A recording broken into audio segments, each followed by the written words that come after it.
Oke, jadi uh, sebelum kita masuk lebih dalam, ada beberapa prinsip fundamental gitu ya dari finance yang ini tidak lahir secara eksak sebenarnya, tapi ini kita percaya as is. Jadi ini sesuatu yang kalau di fisika sesuatu yang lahir intuitif aja, bahwa kita percaya bahwa inilah yang memang seperti inilah yang cara kerjanya gitu ya. Nah, prinsipnya itu ada 6, dimana prinsip pertama ini, kalau bahasa makanya di dunia ini tidak ada yang gratis. Jadi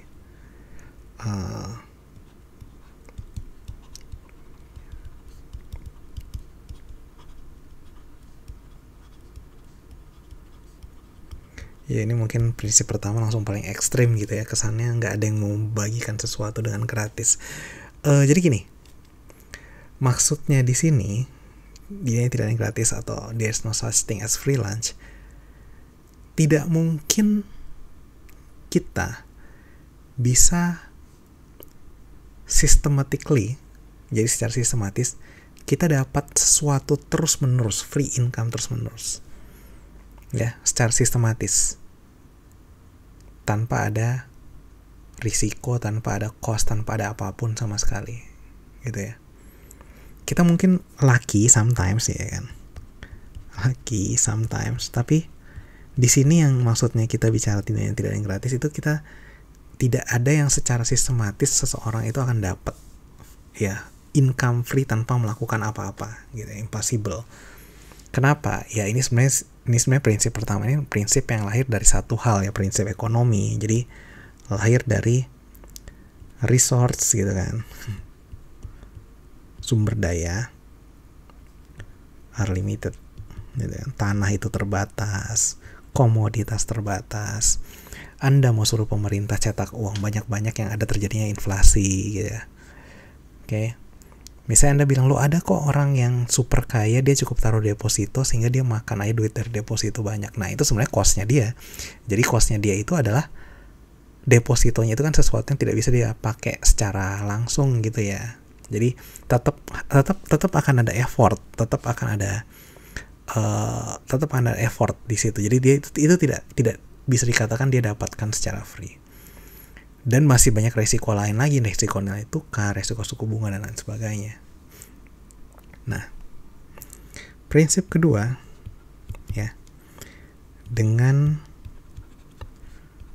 asumsi all things equal, kita suka bilang. Jadi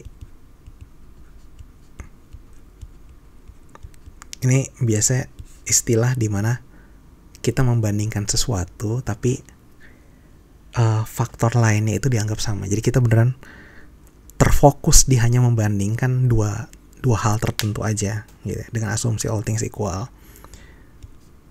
orang pasti satu, memilih uang lebih banyak dibandingkan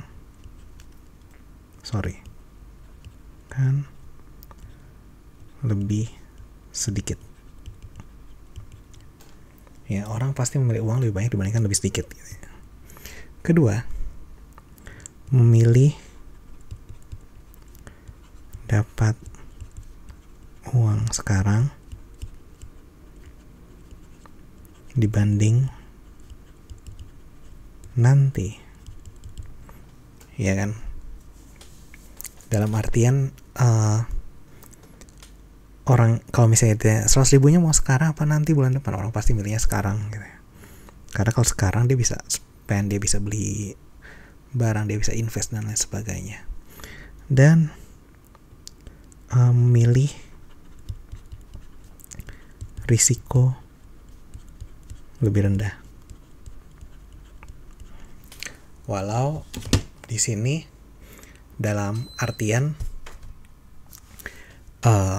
kalau dia punya informasi risiko yang benar gitu. Bisa aja dia ada kan orang bisa berpikir bahwa ternyata saya pikir kayak kripto itu lebih aman daripada deposito gitu kan. Nah itu kan tergantung pemikiran dia. Informasi resiko. Ini yang prinsip pertama yang orang suka sebut dengan istilah non-satiation. Prinsip yang kedua ini yang suka dibilang, ini impatient istilahnya, jadi nggak sabaran. Sementara yang ketiga ini adalah risk aversion. Ya, kita akan selalu memilih resiko, untuk menghindari selalu memilih resiko. Prinsip ketiga, setiap agent ini istilah kalau di ekonomi dan finance artinya tuh kayak kita bicara pihak, jadi belum tentu individu tapi juga pelaku usaha, bank dan lain sebagainya. Ya.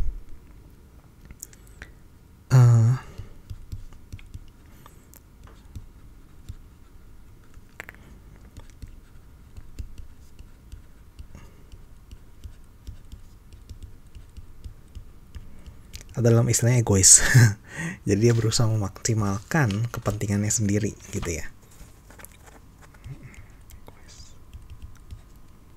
Ya.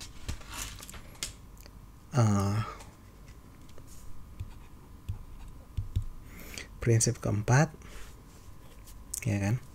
Ini sebenarnya prinsip ekonomi bahwa financial market bergerak untuk menyeimbangkan supply dan demand. Ya, jadi kalau Bitcoin misalnya permintaannya lagi tinggi tapi dia sendiri terbatas jumlahnya, maka harganya itu akan naik ya, itu yang dalam menyeimbangkan supply dan demand. Prinsip kelima ini financial market. Jadi ini sebenarnya nyambung sama prinsip keempat. Tadi kan kita bilang financial market itu akan bergerak untuk menyeimbangkan antara supply dan demand. Nah yang kelima, financial market itu sangat cepat beradaptasi ya, dan sangat kompetitif ya. Jadi kecepatan dia beradaptasi dan kemudian jadi sangat adaptasi dan sangat kompetitif ya. Kalau misalnya ada perubahan, misalnya ada profit di perusahaan sana, maka semua investor akan menyerbu dan financial market itu akan mengejas harganya. Kemudian juga jadi itu sangat kompetitif dan sangat cepat beradaptasi. Nah yang terakhir kita bicara prinsip terkait risk sharing dan gesekan atau friction ya.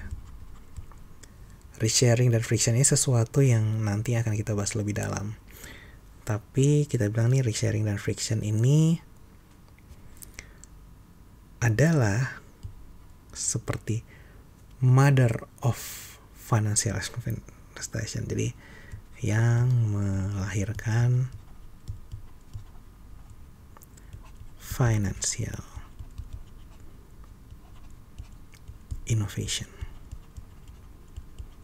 Ya. Contoh, orang dulu kalau beli saham mungkin harus nelpon atau harus datang secara fisik ke broker, tapi kemudian itu kan ada semacam inovasi, sekarang belinya cukup lewat komputer misalnya, atau jadi itu menghilangkan gesekan gitu kan. Atau misalnya kita bicara risk sharing ya. Risk sharing itu kan kayak beberapa instrumen finansial yang ya fungsinya itu untuk membagi risiko seperti swap dan lainnya. Itu intinya kita mengecilkan risiko ya, walaupun di situ ada nambah cost gitu kan.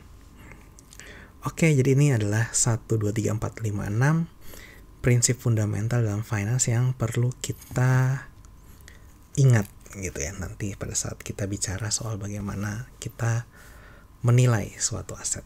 Thank you.